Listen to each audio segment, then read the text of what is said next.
At this time of the year is December, and sometimes, well, I wouldn't just say sometimes, but a lot of the time, it's hard for us to see hope.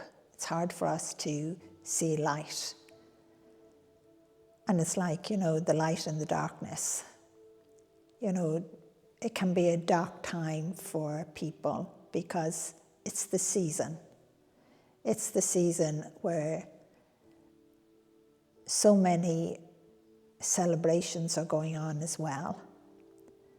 The angel of hope is all of the time burning that light of hope to help to fill our lives with light for us to see good things. And the month of December is just very hard for everyone because the weather can get very cold in some parts of the world. And in other parts of the world, maybe the sun is shining, but it's December. And for many, how would I say, faiths and none, there are celebrations at this time of the year. And in one way, that can bring lots of light and lots of hope. It helps us to be more open to God and the angels. But I know for myself, December, brought a lot of worry as well. It brought that darkness because you were thinking of all the things you needed to do to help your children or your loved ones around you to all the time see the light of hope, to see that light in the darkness. And I think in the world today, that darkness may be more. And each and every one of us can help to bring a little bit of light into that darkness. And again, I would say, even by a kind word, because we do have so much going on in the world. And yet, again, at this time of the year as well, just seeing those angels with the balls of light, seeing the angel of hope and, seeing angels around children and even around the elderly. And it never matters what one believes or what one does not believe. But I love watching the angels when I'm out and about in December. And they're, how would I say, ringing these little bells, and again, those little bells are to help us to see the spark of hope, the spark of light at this time of the year. They want to touch our hearts to help us to see that we can get through this time of the year. We can, in a sense, how would I say, reach out to each other and just love each other, because that's what this time of the year is about. It's not about the material things. And I think it's the material things that bring in that darkness, because we believe, or we have been convinced by the world, that it's all about the material things that you can give. But it's not. It's about love. It's about, how would I say this? It's about giving, helping. It's about that little smile. It's about helping your neighbour, helping your family, those you love, and even the stranger. It's putting that light into the world at this particular time when a lot of us just see darkness because we are so stressed. And it is, calling on your guardian angel to help to give you the courage you need for you to see the light and for you to be, how would I say, even a shop assistant. I think we forget when we are working, and we might be stressed, we might be only seeing darkness, but allow yourself to, how would I say, have the light. Be bubbly. You know, my granddaughter has used that word sometimes. Be bubbly, be full of smiles and laughter. You know, allow yourself to feel excited about this time of the year, not to allow in the darkness, but to allow in the light, no matter what you're going through. And I know out there in the world today, you know, people are going through so much.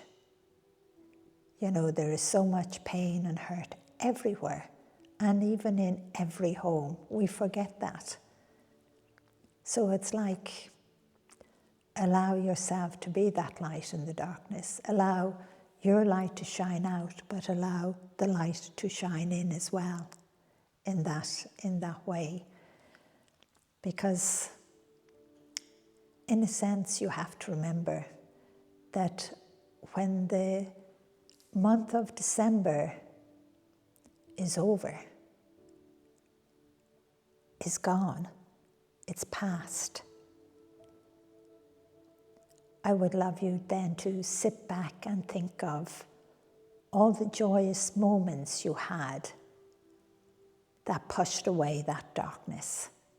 Whether it was having a cup of tea with someone or just laughing with those you love around you, or was it holding somebody's hand? Because new beginnings come next. And in that light, in the darkness, we have to allow ourselves to see the new beginnings coming. You know, all the new beginnings that God has in store for us, all those blessings that are there for us. We just have to get up and march, I would say march towards them, you know, and enjoy this month. And don't allow the world to keep on putting pressure on you that everything is about material things. For this very, very special time of the year, it's not about material things. It's about being with each other. It's about forgiveness and forgiving yourself. It's about love. It's about embracing each other. It's about seeing that hope and reaching out to each other. So there's someone in your family that you haven't reached out to. Reach out to them this December. And reach out to them without expecting anything in return. Never expect anything in return. Give with a pure heart. Maybe they will call you. Maybe they won't. But remember, you reached out. And you don't know whether you have actually touched them in a way that has given them courage and them hope. And when they're ready, they will say hello to you. Sometimes it just takes a little bit of time for that light to, what would I say, get stronger and stronger and stronger and burst forth. And that's what we need in the world today, at this very special time of the year. We need more love, we need more light, we need more compassion and hope, and we need forgiveness. So I know I'm asking an awful lot of all of you to see that light in the darkness everywhere. When you're out on the street, when you're in a supermarket, when you're, you know, I suppose sharing with you going back when I would have been out in the garden in this month and digging and seeing, is there any potatoes in the ground? So I could have potatoes for dinner for my children, or pulling some vegetables. So in a sense, it's like, no matter what darkness you're in, you still have to get up and do a few things, but allow yourself to see the light in the darkness, because I can tell you, when I'd find a potato in the ground or some carrots, I would smile, I would be so happy, and I would be saying, thank you God, thank you angels for these few potatoes or maybe these few carrots, whatever it was. I'd be so delighted. Or going out and, maybe it was very, very cold and seeing what Brussels sprouts were left, if there was any left. So it is to see that light in the darkness in everything in your life. That is the most important thing, in everything in your life, because there's hope there all of the time. So I'm just going to say, love you and bless you, and know your guardian angel is right there with you, and you are being helped. And all those angels are dropping those balls of light on every single home, filling you with the spirit of Christmas to see that light. Love you and bless you. Bye-bye.